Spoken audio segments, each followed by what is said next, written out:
Right మరొక breaking news చూస్తున్న YS వివేక హత్య కేసులో సిబిఐ అధికారులు అవినాష్ రెడ్డికి మరో నోటీస్ ఇచ్చారు. ముందస్తు కార్యక్రమాల వల్ల నేడు విచారణకు హాజరు కావాలన్న అవినాష్ రెడ్డి లేఖకు స్పందిస్తూ విచారణ వాయిదా వేసింది. ఈ నెల 19 విచారణకు రావాలని మరోసారి నోటీసులు ఇచ్చారు. కాగా నిన్న అవినాష్ రెడ్డి హైదరాబాద్ నుంచి పులివెందులకు వెళ్లగా కాసేపటికే విచారణకు రావాలని సిబిఐ వాట్సాప్ ద్వారా నోటీసులు పంపించింది. నేడు ఉదయం 11 గంటలకు సిబిఐ కార్యాలయంలో హాజరు కావాలని అందులో పేర్కొంది. ఇక ఈ నేపథ్యంలోనే ఈరోజు సిబిఐకి లేఖ రాసిన అవినాష్ రెడ్డి అత్యవసర పనుల కారణంగానే విచారణకు రాలేకపోతున్నానని చెప్పారు. 4 రోజులు గడువు కావాలని కోరారు.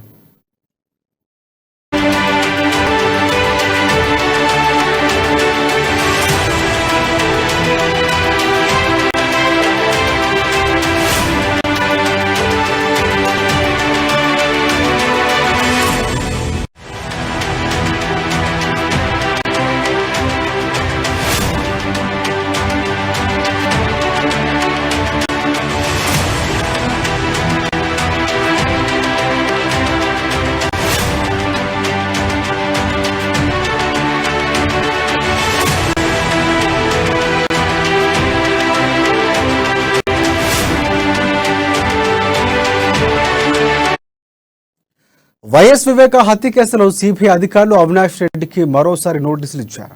ముందస్తు కార్యక్రమాల వల్ల నేడు విచారణకు హాజరు కావాలన్న అవినాష్ రెడ్డి లేఖకు స్పందిస్తూ విచారణ వాయిదా వేసింది. ఈ నెల 19న విచారణకు రావాలని మరోసారి నోటీసులు ఇచ్చారు.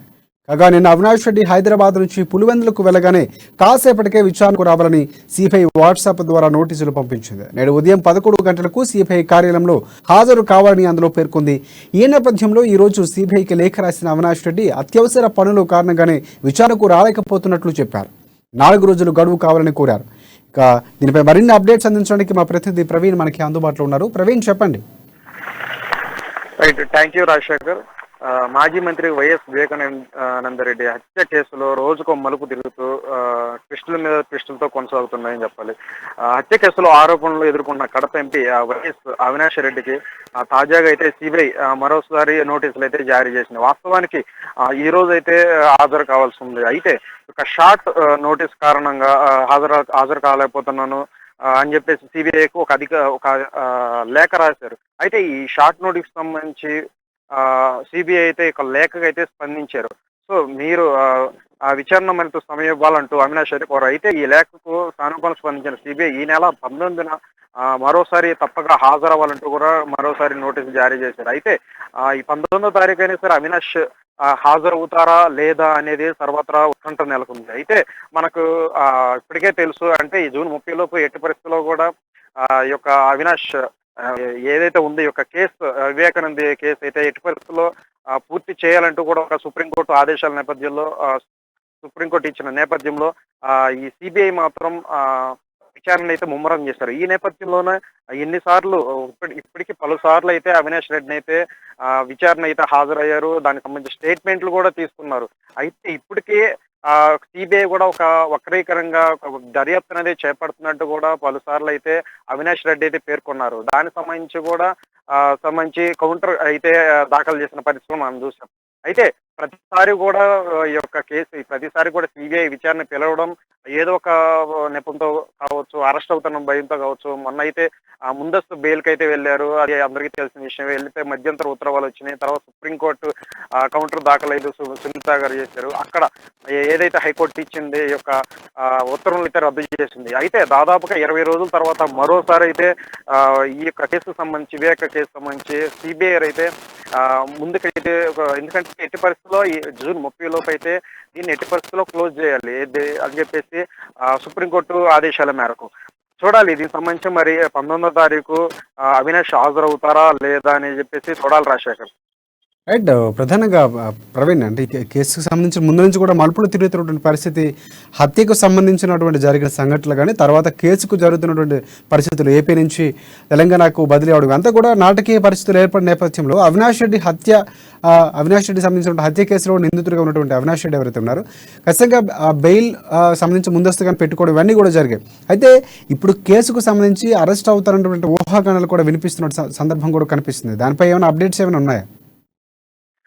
రైట్ రాజశేఖర్, మనం గతంలో చూసాం ఏవైతే వివేక కేసులో చూస్తున్నట్లయితే ఆధార్ ట్యాంపరింగ్ చేసే ప్రధాన పాత్ర అవినాష్ రెడ్డి పోషించాడని చెప్పేసి ఒకవైపు సిబిఐ చెప్తున్న మాటలు. అయితే చెప్పారు, అప్పటికి గతంలోనే చెప్పారు, ఎట్టి పరిస్థితుల్లో కూడా మాకు సరైన ఆధారాలు ఇప్పటికే సేకరించిన కీలక దశలో అయితే ఈ యొక్క కేసు అయితే చేరింది.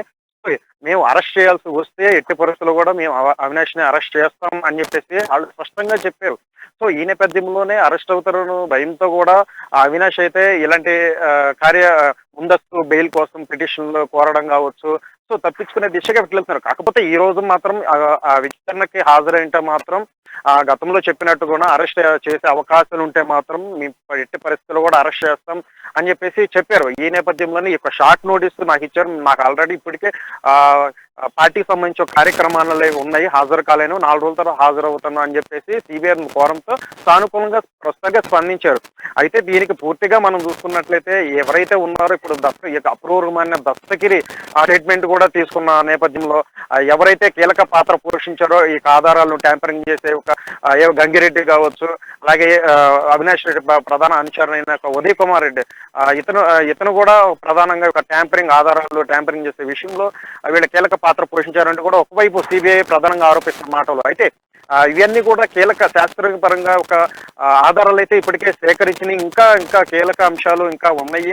దాని గురించి సేకరించే తరుణంలోనే మరోసారి అయితే ఒక నోటీసులు అయితే ఇవ్వడం జరిగింది అవినాష్ కి. చూడాలి మరి 20 రోజుల తర్వాత మరోసారి నోటీసులు అందుకున్న నేపథ్యంలో ఈ రోజు యాక్చువల్లీ హాజరవ్వాల్సి ఉండగా 4 రోజులు గడువు అయితే కోరారు. మరి 19వ తారీఖు హాజరవుతారు. మరి హాజరైన తర్వాత ఆ సిబిఐ ఎంక్వైరీలో ఏవైతే వాళ్ళు అడిగిన ప్రశ్నలకి సమాధానం ఏమైతే అవుతాయో దానికి సంబంధించి చర్యలు తీసుకునే నేపథ్యంలో అరెస్ట్ చేసే అవకాశాలు ఉంటే మాత్రం ఎట్టి పరిస్థితుల్లో అరెస్ట్ చేసే అవకాశాలు లేకపోలేదు రాజశేఖర్.